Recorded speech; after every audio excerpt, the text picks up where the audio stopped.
শুক্লাপক্ষের একাদশী তিথি, যেটাকে আমরা বলি ভীম একাদশী।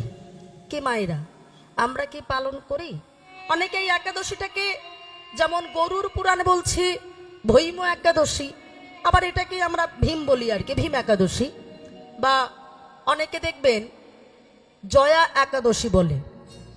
এই যে সামনে একাদশী আসছে, ভগবানের জন্য আমাদের কিছু করতে হবে, করে পাওয়ার নাম যদি কৃপা হয়, এগুলো আমাদের করতে হবে, তবে আমরা তার চরণ পাবো বাবা।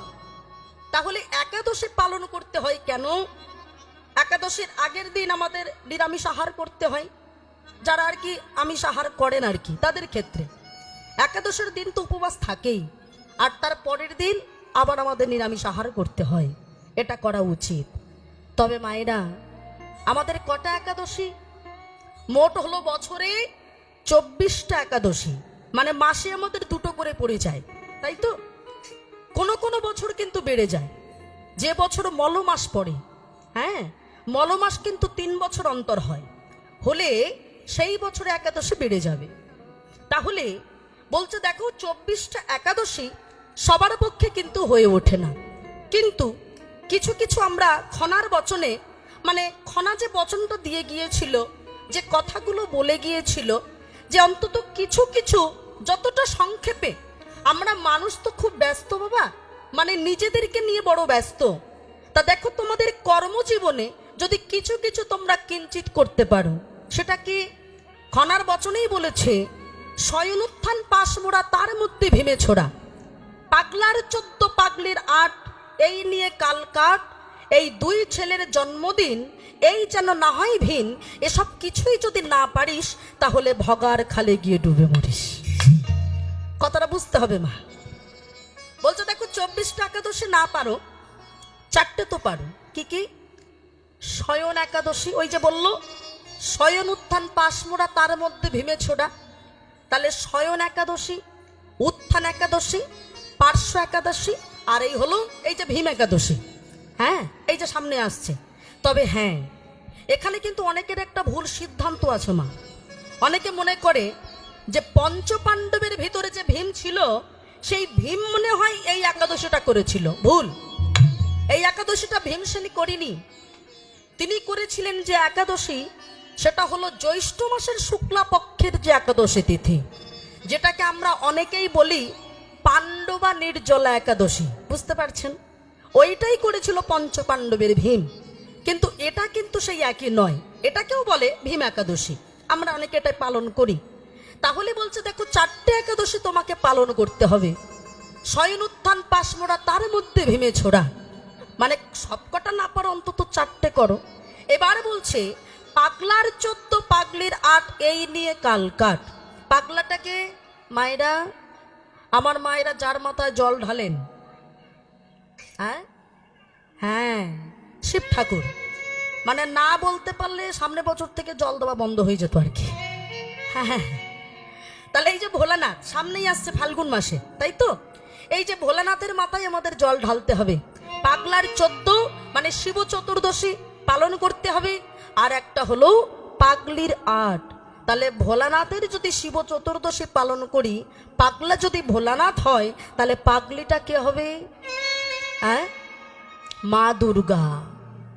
আমার ভোলানাথ যেমন শ্রী হরির নামে পাগল, তেমন পাগলি হলো আমার মা দুর্গা। যেমন দুর্গা পূজা হলে আপনাদের চন্দননগরে তো জগদ্ধাত্রী পূজা বিখ্যাত।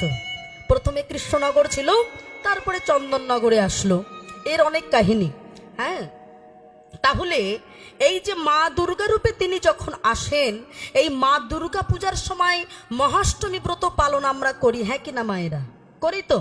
তাহলে এই হলো পাগলার 14 পাগলির 8, এই নিয়ে কালকার। এবার বলছে 2 ছেলের জন্মদিন, এই যেন না হয় ভিন, মানে 2টো ছেলের জন্মদিন তোমরা যেন পালন করতে ভুলো না। মায়েরা, 2টো ছেলে কে কে? এক হলো রামচন্দ্রের রামনবমী, আর একটা ছেলে যার জন্মদিন আমরা পালন করি, সেটা হলো ভাদ্র মাসে। কি বলেন তো? হ্যাঁ, আমার ভগবান শ্রীকৃষ্ণের জন্মাষ্টমী ব্রত। বলে এই দুটো ছেলের জন্মদিন এই যেন না হয় ভিন, এটা যেন পালন করতে ভুলো না। এবার বলছে কিছুই যদি না পারিস তাহলে ভগার খালে গিয়ে ডুবে মরিস। হ্যাঁ, মানে কি মায়েরা?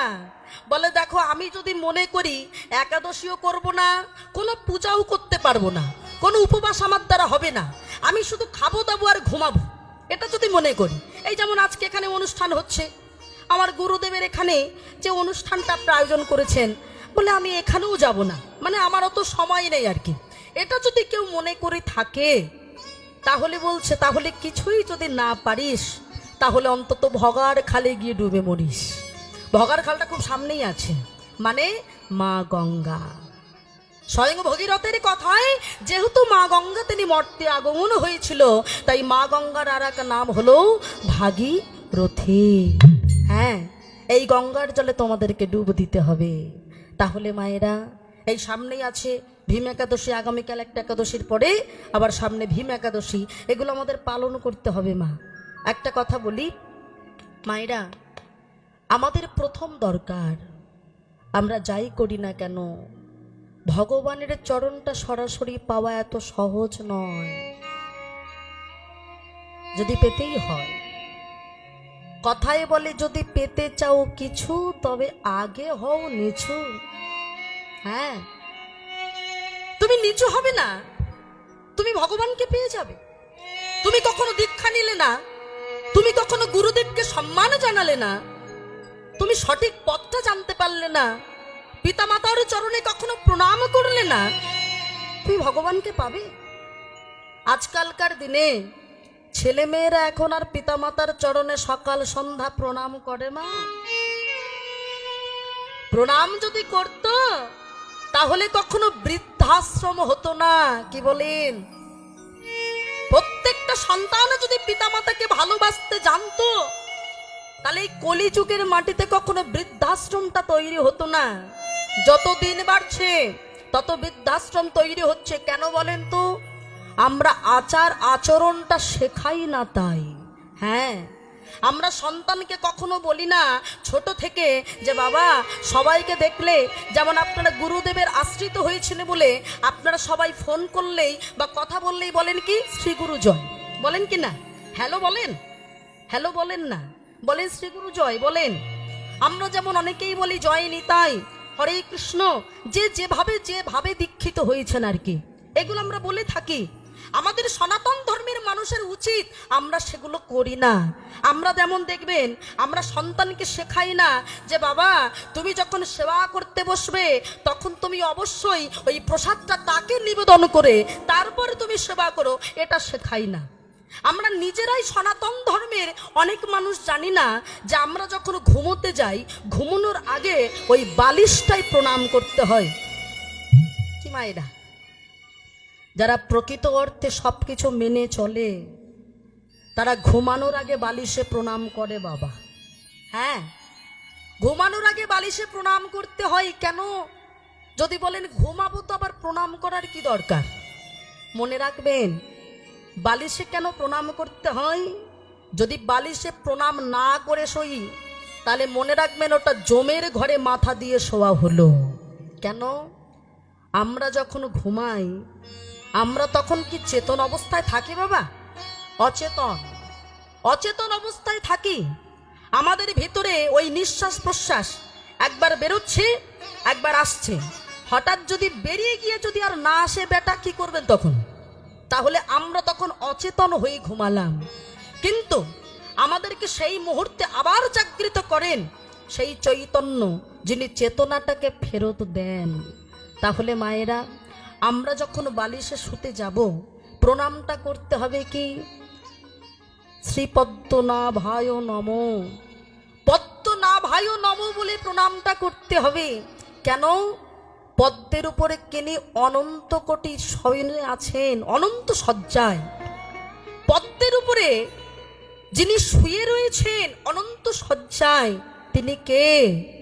তিনি হলেন শ্রী বিষ্ণু নারায়ণ। তার নামই হলো পদ্মনাভায়। তিনি চিরনিদ্রায় কিন্তু নয়, তিনি যোগনিদ্রায় শুয়েছেন। তাই আমরা যদি তাকে প্রণাম জানিয়ে যদি বালিশে মাথাটা দিই, তাহলে জমির ঘরে শোয়া হলো না। ওই বালিশে শুয়ে ওই রাত্রে যদি আমার মৃত্যুটা হয়, তাহলে মনে রাখবো আমরা তার সেই বিষ্ণুর চরণ পাদপদ্ম লাভ করলাম। নিতাই গৌর হরি বল, হরি বল।